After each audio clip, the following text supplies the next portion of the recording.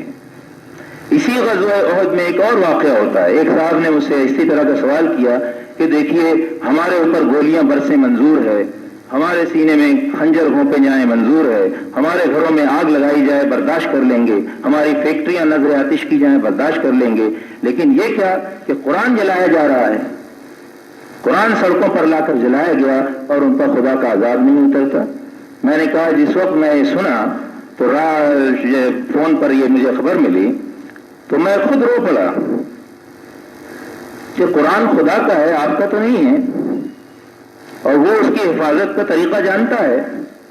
اگر وہ یہ سمجھتا کہ یہ بے حرمتی ہے اور اس کے معاملے میں کوئی آسمانی مداخلت ہونی چاہیے تو وہ آپ کے اس فیلنگز کا انتظار نہیں کرے گا۔ اگر وہ نہیں کر رہا ہے تو اس کا مطلب یہ ہے کہ اس وقت وہ خدا ایسے لوگوں کو مستحق عذاب نہیں سمجھتا اور ایسے مسلمانوں کو اپنی نصرت کا مستحق نہیں سمجھتا، سوائے اس کے آپ کیا نتیجہ حاصل کریں گے؟ ورنہ یہ حرف براہ راست خدا پر آتا ہے، یہ الزام کہ آخر قرآن جلایا جائے اور وہ انہیں عذاب نہ دے۔ اس نے جو عذاب کا یا نصرت کا ایک کرائیٹیرین متعین کر رکھا ہے، آپ اس معیار نصرت پر، اس معیار نصرت کے مطابق موجودہ مسلمان نہیں ہیں، اور اس کے معیار تعذیب معیار عذاب کے مطابق موجودہ مشرکین ابھی مشرک نہیں ہیں. اس لیے خدائی مداخلت ملینوں بار لعنت کی دعاؤں کے باوجود جو ہر سال بلکہ روزانہ حرمین میں ہو رہی ہیں، دنیا کے ہر خطے میں ہو رہی ہیں، فلسطین میں ہو رہی ہے، انڈیا میں ہو رہی ہے، فجر اور عصر اور مغرب ہر نماز میں ہو رہی ہے، اس کے باوجود بھی خدا کی نصرت نہیں اترتی. اب میں ایک آخری بات کہہ کے جو اصل مسئلے کی نشاندہی کرے گی کہ مسئلہ یہ نہیں ہے کہ آپ کے ذہنوں میں مولانا کے بارے میں کچھ سوالات ہیں، مولانا نے کچھ ایسی باتیں کہی ہیں یا میں کوئی ایسی بات کہہ رہا ہوں جس پر آپ متفق نہیں ہیں. مسئلہ حقیقتاً یہ ہے ہی نہیں. یہ مسئلہ کبھی بھی قائل کا نہیں ہوتا، سامع کا ہوتا ہے. اس کی میں ایک دلچسپ مثال آپ کو دیتا ہوں کہ 1919 سے 1933 تک 1919 فرسٹ ورلڈ وار کے خاتمے کے بعد سے 1933 تک امریکہ میں ایک موومنٹ چلی ہے جسے ٹیمپرنس موومنٹ کہا جاتا ہے.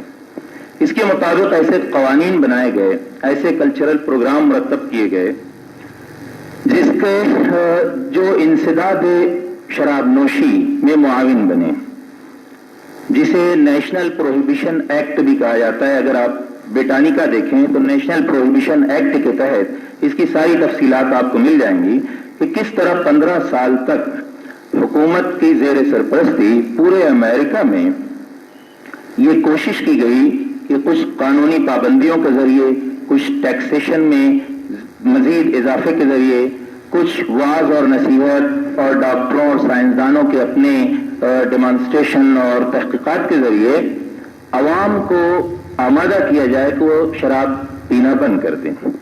لیکن یہ تحریک مکمل طور پر ناکام ہوئی. مجھے اس کی تفصیلات سے کوئی دلچسپی نہیں. جب یہ تحریک اپنے شباب پر تھی اس وقت کا واقعہ ہے کہ ایک بہت بڑی اس طرح کی کانفرنس ہوئی جس میں تقریباً 1,500-2 ہزار آڈینس مختلف علاقوں سے آئے اس پروگرام میں شرکت کے لیے، اور وہ سب شراب نوشی کی جو الکوہلسٹ تھے، وہاں کے شراب نوش طبقے سے تعلق رکھتے تھے، وہی تھے وہاں. اور جو ان سے خطاب کرنے کے لیے ایک سائنٹسٹ، ایک ڈاکٹر اور ایک ریلیجس اسکالر، کرسچن عالم، عیسائی عالم کو بلایا گیا تھا کہ مذہبی، سائنسی اور طبی تینوں پہلوؤں سے ان جو الکوہلس کی یہ کلب ہے اس کے ممبران کو مطمئن کریں، کنونس کریں کہ شراب نوشی کس قدر مہلک ہے، جو امریکن قوم کو گھن کی طرح چاٹ رہی ہے یا دیمک کی طرح چاٹ رہی ہے، اور نیشن بلڈنگ کے لیے انسداد شراب نوشی ایک ناگزیر عملی تقاضا ہے.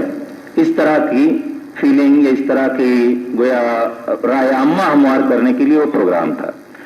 تو سائنسدان نے اپنے ڈھنگ سے الکوہل پر ایک لیکچر دیا کہ وہ اس کے کیا کمپوننٹس ہوتے ہیں اور اس کا کیا امپیکٹ ڈائریکٹلی آپ کے بایو کیمیکل میکینزم پہ پڑتا ہے، اور اس کے نتیجے میں آپ کی صحت، آپ کی سوچ، پھر آپ کے فیملی ریلیشنز، پھر آپ کے سوشل ریلیشنز کس طرح متاثر ہوتے ہیں وغیرہ وغیرہ. اسٹیٹسٹیکل ریکارڈ وغیرہ دے کر کہ کس طرح بالآخر اتنے زیادہ کینسر، اتنے زیادہ دوسرے اعضائے رئیسہ کے امراض اور اس طریقے سے مرڈر یا کریمنل ایکٹیویٹیز میں یہ لوگ مبتلا ہو جاتے ہیں.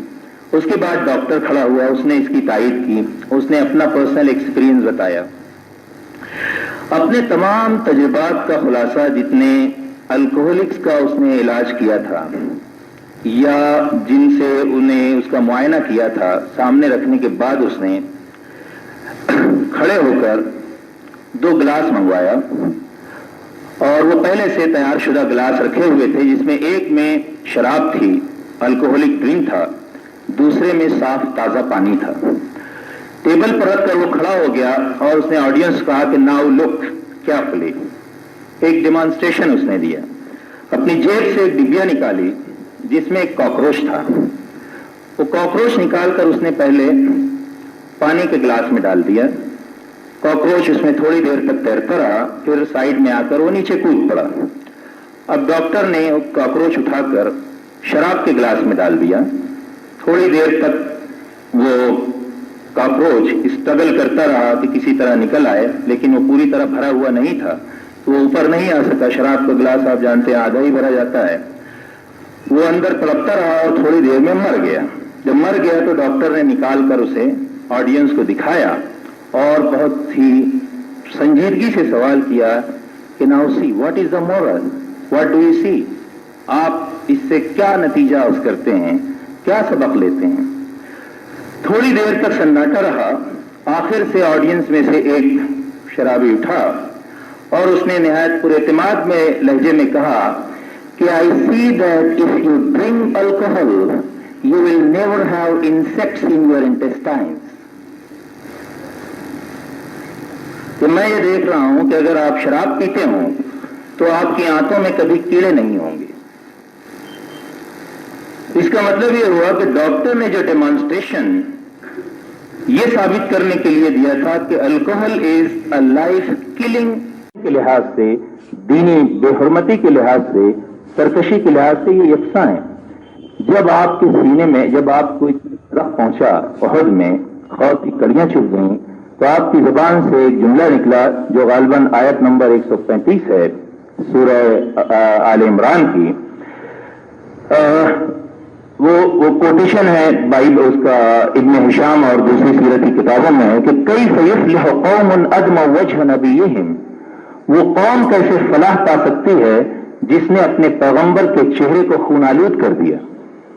ایسے لوگ ہدایت کے مستحق نہیں، ایسے ظالم لوگ جو پیغمبر کے چہرے کو لہو لہان کر دیں، خون آلود کر دیں، وہ کیسے فلاح پا سکتے ہیں؟ تو آپ جانتے ہیں قرآن میں کیا کہا گیا اس کی جگہ، لیس لک من الامر شیء، لیس لک من الامر شیء. یہ آپ خدا کب سے بننے لگے؟ It is not you who has to decide this. یہ آپ نے کیسے ڈٹرمن کر لیا، ڈیسائیڈ کر لیا کہ انہیں فلاح نہیں ملنے والی؟ انشاء یتوب علیہم، خدا چاہے تو ان کو ان کے اوپر رحمت کی نظر کر دے، وہ ہدایت یاب ہو جائیں، اور یعذبہم، یا انہیں عذاب دے. یہ اس کا کام ہے. آپ اس طرح کے سوالات سے بظاہر خدا کا کام خود کرنا چاہتے ہیں. تو پیغمبر کو یہ اختیار نہیں دیا گیا. یہ جو کمنٹ کریں کہ ایسی قوم کیسے فلاح پا سکتی ہے جس نے اپنے پیغمبر کو لہو لہان کر دیا، اور اس کے جواب میں یہ کہا جا رہا ہے کہ تمہارا اس معاملے میں کمنٹ کرنے کا کوئی حق ہی نہیں ہے. یہ خدا فعال لما یرید ہے، لا یسأل عما یفعل ہے. اس سے پوچھا نہیں جائے گا کہ یہ ہو رہا ہے کیوں ہو رہا ہے. آپ صرف یہ دیکھیے کہ گیون سچویشن میں what you are and what you are not. آپ صرف یہ دیکھیے کہ what you were and what you ought to be. آپ کیا ہیں اور کیا نہیں ہیں، اور آپ کو کیا ہونا چاہیے اور کیا نہیں ہونا چاہیے. جب یہ سب کچھ ہو رہا ہے تو ہم یہ کہہ رہے ہیں کہ آپ اس کے بارے میں یہ دیکھیے کہ آپ کیا نہیں تھے جس کی وجہ سے یہ ہوا، اور آپ کیا ہوتے تھے جس کی بنا پر یہ نہ ہوتا. جب اس انداز سے آپ غور کریں گے تو دوبارہ وہ تاریخ اپنے آپ کو دہرا سکتی ہے کہ ہے آیا یورش تاتار کے افسانے سے، پاسباں مل گئے کعبے کو صنم خانے سے. وآخر دعوانا الحمدللہ رب العالمین.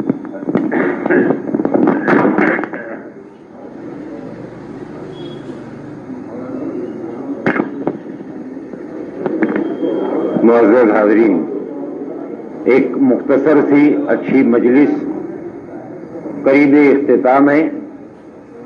ہمیں جن سے متعلق بہت کچھ پڑھتے اور سنتے رہے، ایسے ایک عالم سے ملنے کا موقع ملا، اور یہ موقع فراہم کیا ہمارے شہر کے نوجوانوں نے اور انتظامیہ کے اراکین نے.